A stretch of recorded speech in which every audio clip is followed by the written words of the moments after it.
When you are launching or scaling or at any point in your business, how do you know who to trust?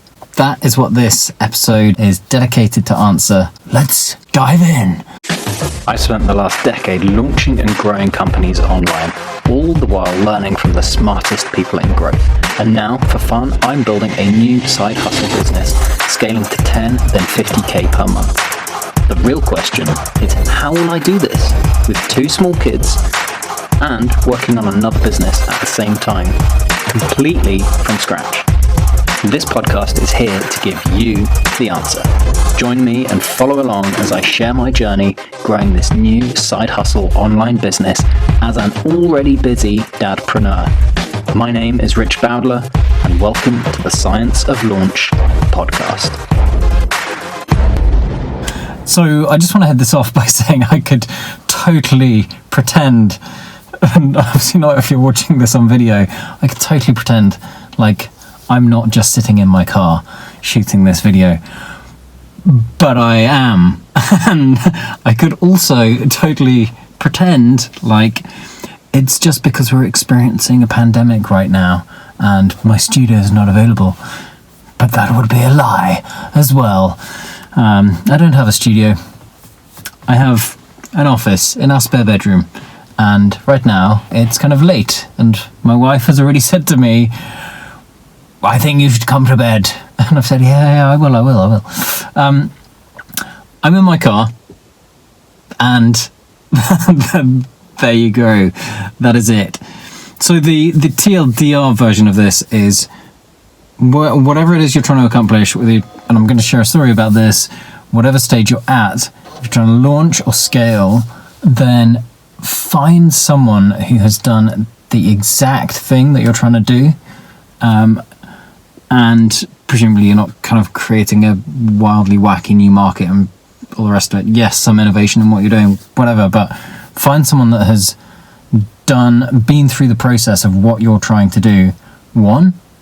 And secondly, ideally, find a person who has not only been through that process themselves, but has also successfully taken other people through that process.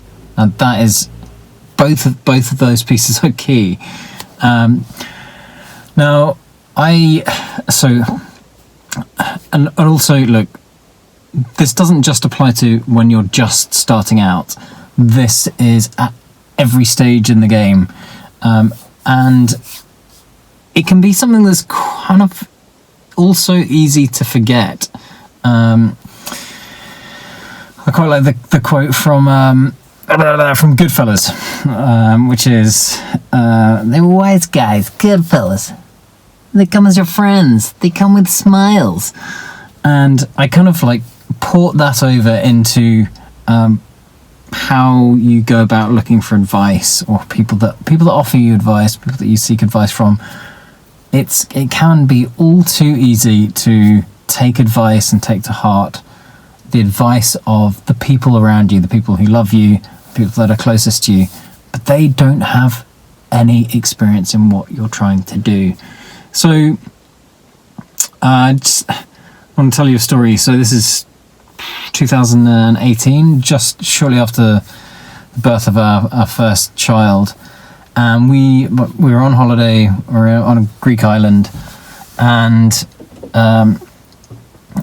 I had built a product it's kind of a product integration that was for one of my target kind of Dream 100, someone who I really respect, and I built out an information product that took a set of his content and transformed it so that the content kind of went into people's long-term memories because of the product innovation that I'd created.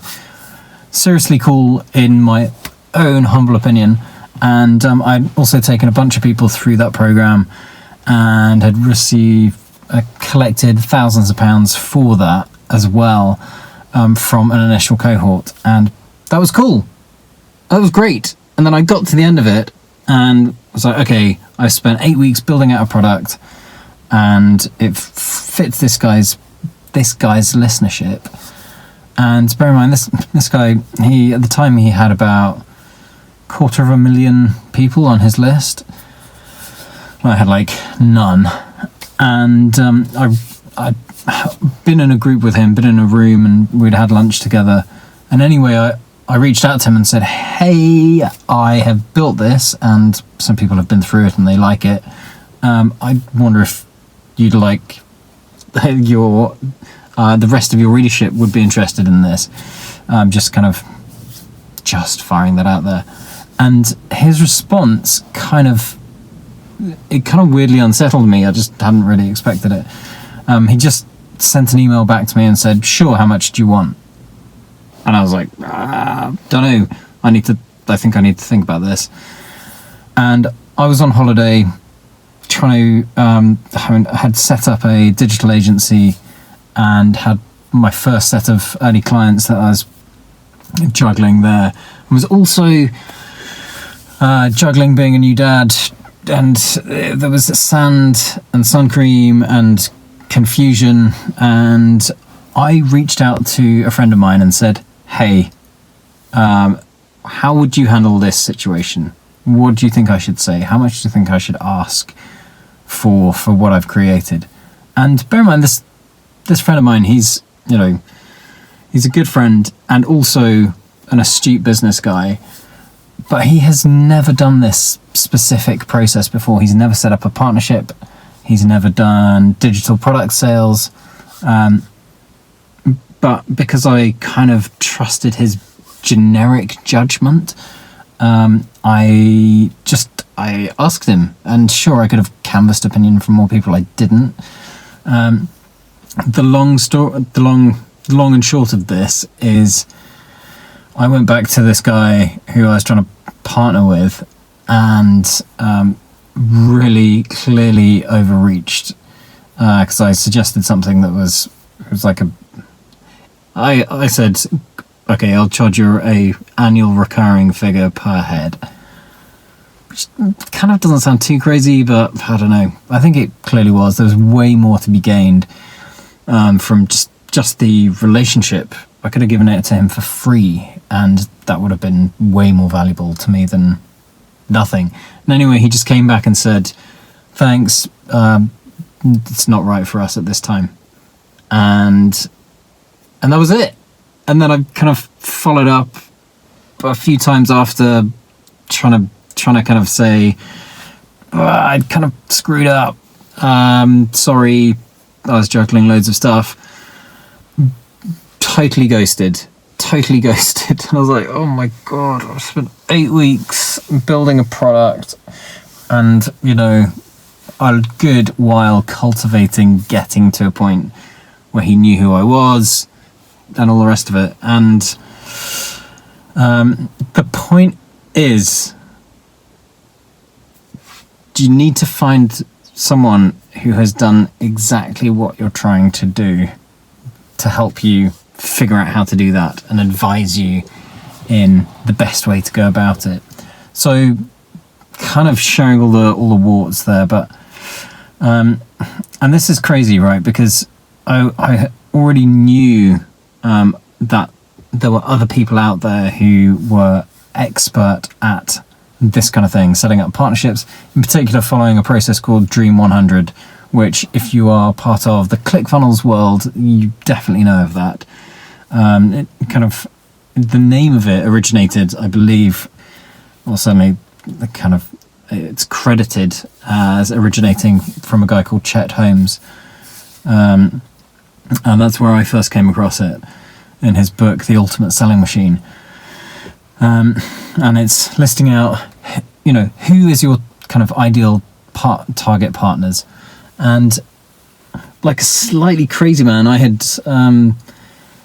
done this in my home office, like pinned up portrait, printed out a piece of A4 paper portrait with each of my Dream 100. I mean, I had it was early days, I had 16, so I had 16 portraits, and this guy was one on my list, the guy who I screwed up the relationship with. And so I kind of knew of the process, and I should have known better, basically. That's what this comes down to. Should have known better. So check yourself, boyfriend, girlfriend. And subsequently, I have gone deeper into a group run by a guy called Dana Derricks, who he's kind of part of ClickFunnels world, but he's gone deep into Dream 100. And I have been pursuing that with another product for doing some consulting work for a company. And we have launched, I did an internal product launch,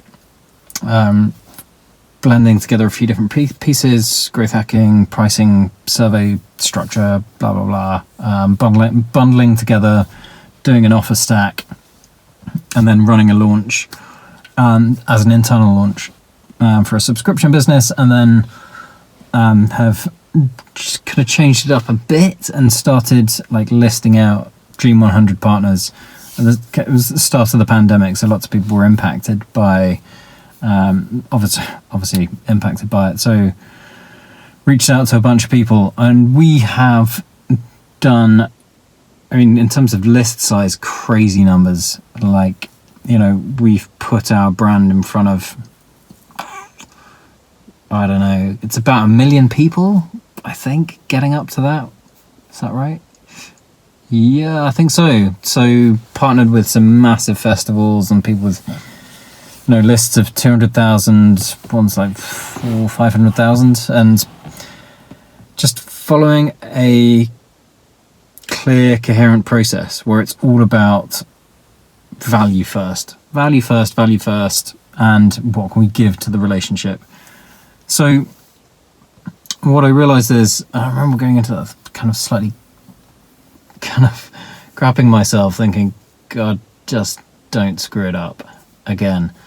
And, you know, you just, even if you get knocked down, you just get back up, and sure, you might screw things up more than once, but the idea is learn from the mistakes, even if they're obvious ones. It's not bitter about that at all. So that's kind of it. The overarching theme of this is find someone who's done exactly what you're trying to do, and get their advice, get their input, get their counsel, get mentorship and coaching from you, whether you're launching a SaaS company, a coaching business, whatever it is, whatever your objective is, find the person that's done that and has also taken other people through that process.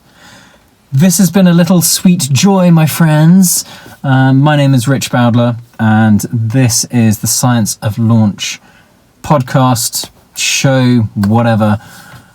I'm coming to you from my car, so stay tuned.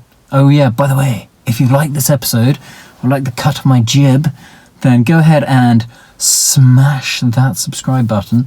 Mwah.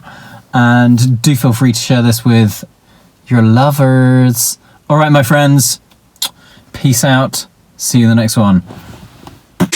Hey, thanks for tuning in to the episode. If you want to catch more of this story and more of the journey, either for fun and giggles or to help you on your own journey, then subscribe and head over to Storythis.com/podcast. There'll be a place for you to sign up there so that you get notified of any new episode releases, as well as a bunch of extra goodies to help you figure out how to launch and grow your business, which will really help you accelerate your journey. There's some fantastic content in there. You don't want to miss it. All right, catch you in the next one.